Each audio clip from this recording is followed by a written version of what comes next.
Greetings, dear friends. You are on Ruslan Bailov's channel, and before you is the latest daily review of the situation on the Ukrainian front. For those who still hope that peace is already near, that the parties are about to reach an agreement, and that there is only a little more to endure, I am forced to immediately cool these expectations. No imminent peace is in sight. It remains as distant and unattainable as it has always been. It is enough to listen carefully to the statements made by Zelensky yesterday, and he had quite a lot to say. In particular, he directly stated that the only concession on the part of Ukraine could be the freezing of the conflict along the current line of military contact. In other words, he does not intend to give the order to withdraw units of the armed forces of Ukraine from Donbass. Furthermore, he spoke about the necessity of deploying a peacekeeping contingent to the territory of Ukraine, which, as is well known, is categorically rejected by the Russian side. And from the category of frankly strange statements, his words that over the 4 years of war, Ukraine has allegedly lost only 55,000 servicemen. Yes, indeed, exactly 55,000 in 4 years. Those are the figures. Be that as it may, the hostilities continue, which means you and I continue to carefully analyze the situation at the front. So friends, the past 24 hours have brought quite positive news. There is a captured settlement, and by total indicators, this is so far the most productive day of February. Yes, the month has only just begun. But still, it is noteworthy that another liberated settlement is located in the zone of responsibility of the Vostok East grouping, and this is already becoming a steady trend. Those who watched yesterday's episode remember what a powerful blow the armed forces of Ukraine tried to deliver from the direction of Vostok against Russian positions. 5 tanks, several armored combat vehicles, as well as other equipment participated in the attack simultaneously. A very specific task was set: to break through the defense of the Russian troops and force them to distract their attention from the northern and southern sectors. By the way, footage has already appeared featuring the destroyed Ukrainian servicemen for whom this attack ended irrevocably. Realizing that the Russian army is demonstrating successes in both the northern and southern directions, the Ukrainian side decided on this essentially suicidal maneuver. In the north, Russian troops advanced in the area of Ternovatoye, established themselves in new positions, and have already begun to cautiously test the defenses of the settlement of Rojdestvenskoye, which naturally is extremely unsatisfactory to the command of the armed forces of Ukraine. As for the southern direction, here, as you can see, the advance amounted to more than 5 kilometers. In itself, this is already a serious figure, but in addition to this, Russian forces managed to establish control over the village of Starukranka, reaching its western part in the area of the railway tracks. As a result of this advance, the urban-type settlement of Zaliznychne found itself surrounded on 3 sides. You and I have repeatedly noted how important this settlement is, as it is currently the one blocking the further advance of the Vostok grouping in the direction of Orekov. Back in December, toward the end of the month, I read the opinions of various military analysts who claimed that, on the heels of the units of the armed forces of Ukraine retreating from Gulyai-Pol, Zaliznychne could have been taken immediately, after which the path would have been open at least to Gulyai-Pol itself, and possibly to Omelnik. I myself allowed for such a scenario. However, credit must be given here to the Ukrainian command. Despite the chaos that reigned in Gulyai-Pol itself at that time, where cases of soldiers of the armed forces of Ukraine fleeing were indeed recorded, you likely remember the video recordings from abandoned strongpoints and command centers. They still managed to build a defense in the area of Zaliznychne. As a result, this line has been holding back the advance of Russian troops for about a month now. But as is often the case with the armed forces of Ukraine, they are only capable of delaying, but not stopping. And now, after the capture of Starukranka, the final sentence has essentially been passed on Zaliznychne. In the current configuration, with Russian forces exerting pressure from the east, south, and north, they will no longer be able to hold the defense. I believe that as early as next week, or perhaps even sooner, the settlement will pass under the control of Russian troops, after which the path to the west, toward Orekov, will be open. Already this morning, some open-source intelligence analysts noted the entry of Russian units from the eastern side directly into the settlement itself, and a fairly large part of it has already moved into the so-called grey zone. Now we move to the review of the western flank. Let me remind you that yesterday I asked you to share information if anyone had confirmation of the presence of Russian troops in the settlement of Rekhnoy. Many in the comments wrote that reports of Rekhnoy passing under Russian control had appeared earlier. However, this morning, information arrived from authoritative Russian sources. One of the well-known military correspondents reported the following. In the Zaporizhzhia direction, the armed forces of Ukraine continue to throw small assault groups into Primorskoye, for which protracted and extremely difficult battles are ongoing. North of Malokatarinovka, the enemy has equipped defensive lines. I will emphasize once again. According to information from Russian sources, it is precisely the armed forces of Ukraine that are transferring small assault groups into Primorskoye, and fierce battles are taking place there now, while the settlement itself is not under the full control of Russian forces. Consequently, it is not possible to talk about reaching Rekhnoy at the moment, as this is physically impossible without the full capture of Primorskoye. Theoretically, a scenario is possible in which Russian troops entered Primorskoye, took it completely, then advanced to Rekhnoy, established control over it, and moved toward Veselyanka, while the armed forces of Ukraine would launch attacks from the direction of Malokatarinovka. Such a scenario cannot be completely ruled out. However, at the moment, no confirmed information or video materials testifying to the presence of Russian troops in Rekhnoy have been received from either the Ukrainian or the Russian side. As soon as such data appears, I will immediately make the corresponding changes to the map and tell you everything in detail. For now, protracted battles without recorded advancement continue here. Russian troops are still delivering strikes against the settlements of Magdalinovka, Zapaznoye, Veselyanka, Reshnoye, and Malokatarinovka. As of today, this is all the news for this sector. We move to the Pokrovsk direction. Let us begin with the settlement of Grishino. Information is coming from the same authoritative pro-Russian sources, according to which Russian troops have completely established control over Pokrovsk and Mirnograd. However, they have not yet succeeded in advancing directly into Grishino.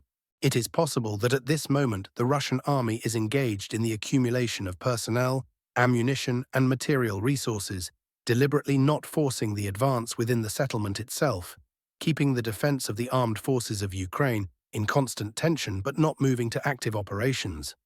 Therefore, no advancement is recorded here at the moment. It is also not excluded that the advancement is being held back by Ukrainian first-person view drone operators and assault groups. However, given that the Ukrainian forces failed to hold Pokrovsk and Mirnograd, it is unlikely that they will be able to hold back the offensive of the Russian troops in Grishino for long. Most likely, a rotation and accumulation of forces are currently underway, after which we will see an intensification of hostilities and the advancement of Russian units directly inside the settlement in the near future. Moving on. In addition to the Pokrovsk direction, successes have also been recorded in the Konstantinovka sector. Yesterday, the Ministry of Defense reported taking control of the village of Stepanovka. This is an extremely important achievement, as the western flank of Konstantinovka relied on 3 settlements, or rather, relied on them previously: Stepanovka, Dolgaya Balka, and Nikolai Polye. Regarding Stepanovka, the issue is closed. Yes, it is not yet colored in on the map, but I have contacted the soldiers located south of Konstantinovka, and they confirmed that the settlement is indeed under Russian control. Likely, the cartographers are not yet updating the data due to a lack of objective control footage, but I believe it will appear in the near future, and the corresponding changes will be made. Local reports confirm that the village has indeed passed under the control of Russian forces. What remains next? Dolgaya Balka and Nikolai Polye remain. There will certainly be no easy walk here. It took more than 2 weeks to take Stepanovka, and Dolgaya Balka, as you can clearly see on the map, is a larger and significantly more fortified settlement. However, if we assume that in about a month and a half or 2 months, say by the beginning of April, the following configuration takes shape, it will effectively mean the end for Konstantinovka.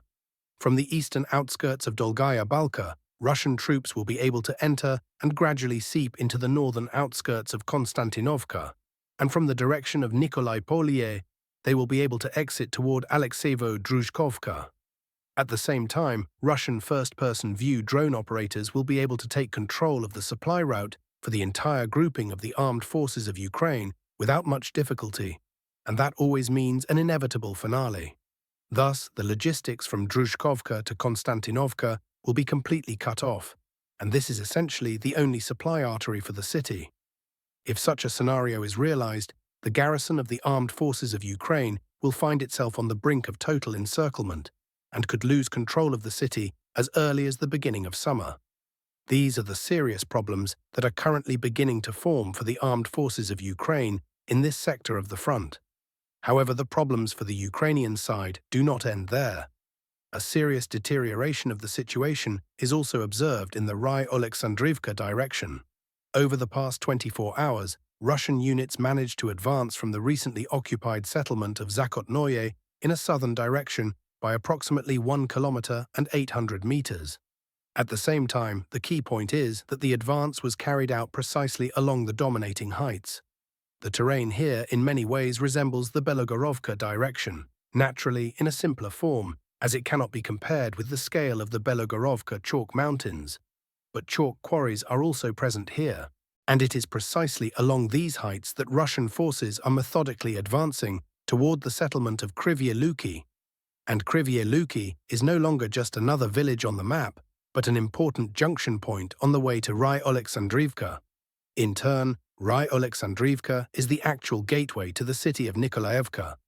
At the current moment, the offensive on Rylexandrovka is being conducted from 3 directions at once. From the northern side, the movement is proceeding from Zakotnoye through Kryvyi Luki and Kalaniki toward Rylexandrovka. From the northeast, the route looks as follows: Reznikovka, Kalaniki, Rylexandrovka. And from the southeastern direction, pressure is being exerted from Nikiforovka through Lipovka, also toward Rylexandrovka. Despite the fact that the terrain here is indeed convenient for defense and plays into the hands of the armed forces of Ukraine, the Ukrainian side has not yet succeeded in stopping the advance of the Yug and South grouping. Moreover, it is worth noting that the Yug grouping is currently demonstrating truly record-breaking offensive rates, the highest for the entire period of the conflict. They have not previously advanced at such a speed and in such a rhythm. Now let us move to the Lyman direction. An extremely large amount of information is coming from the Krasny-Lyman sector. However, for the most part, it concerns reports regarding fierce battles for the settlement of Stavki. The reason is that in this area, the armed forces of Ukraine have concentrated a huge number of FPV drones, which are actively working against the assault groups of the Russian forces. However, the problem lies not only in the fact that it is difficult for Russian units to move forward. The point is that Stavki has effectively turned into a kind of Achilles heel, not only for the Russian army, but also for the Ukrainian one. It is here that the armed forces of Ukraine have suffered colossal losses. Serious losses on the Ukrainian side are also reported in the areas of Kolodezi and Mirnoye. At the present time, information continues to arrive, including video materials. One of these video clips I have, by the way, already posted on my Telegram channel. The link, as always, is in the description. In these frames, it is visible how, presumably, Russian FPV drone teams destroy 2 Ukrainian servicemen. One of them is literally torn to pieces, after which other Ukrainian fighters arrive at the location to evacuate those who have already perished. The very fact of the appearance of this video confirms the presence of Russian units on the outskirts of Lyman, and also points to an extremely high concentration of Russian FPV drones directly in the area of the city itself. Thus, in this sector, a significant number of FPV drone teams are deployed not only by the armed forces of Ukraine, but also by the Russian troops. Next, we move to the Kupiansk direction. From the Kupiansk area, mostly operational reports are arriving. As of this morning, the information looks as follows. In the southern sector of the Kupiansk direction, reports from the field indicate that some commanders are giving lead infantry groups the task of securing a so-called flag planting at any cost. Apparently, they fear the possible consequences of previous excessively optimistic and embellished reports. At the moment, active assault operations are being conducted here. The zone of control is expanding in the direction of Kupiansk-Uzlovoy, as well as toward Kupiansk itself.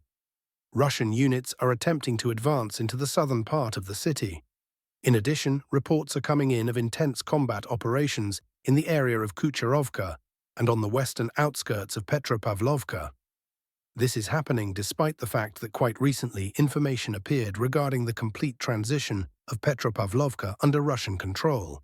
At the moment, the armed forces of Ukraine are undertaking counterattack attempts and are pulling reserves here, striving to stabilize the front line and prevent the further advancement of Russian troops. At the same time, the incoming information suggests that the Russian army is now actively engaged in clearing the so-called pockets formed as a result of previous battles along the entire line of military contact, not only in the Kupiansk area. Apparently, in the near future, we will see a complete clearing of this sector as well. This pocket is already marked on the map. However, judging by everything, positions of the armed forces of Ukraine and scattered groups of Ukrainian servicemen who have effectively found themselves surrounded still remain there. In the near future, major changes can be expected along the entire line of military contact.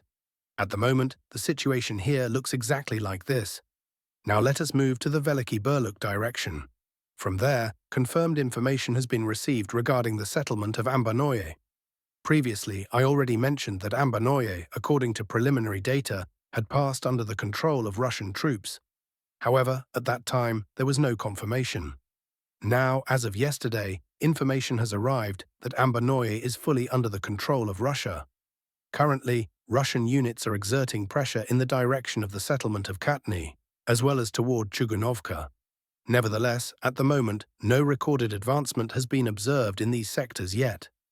Summing up the results of the past 24 hours, the following can be said. 2 settlements have passed under Russian control. However, given the lack of objective control footage for Stepanovka, let us count it as 1 settlement. Thus, over the past 24 hours, 1 settlement and approximately 14 square kilometers of territory have passed under the control of Russian troops. On that note, friends, I have everything for today regarding the situation at the front.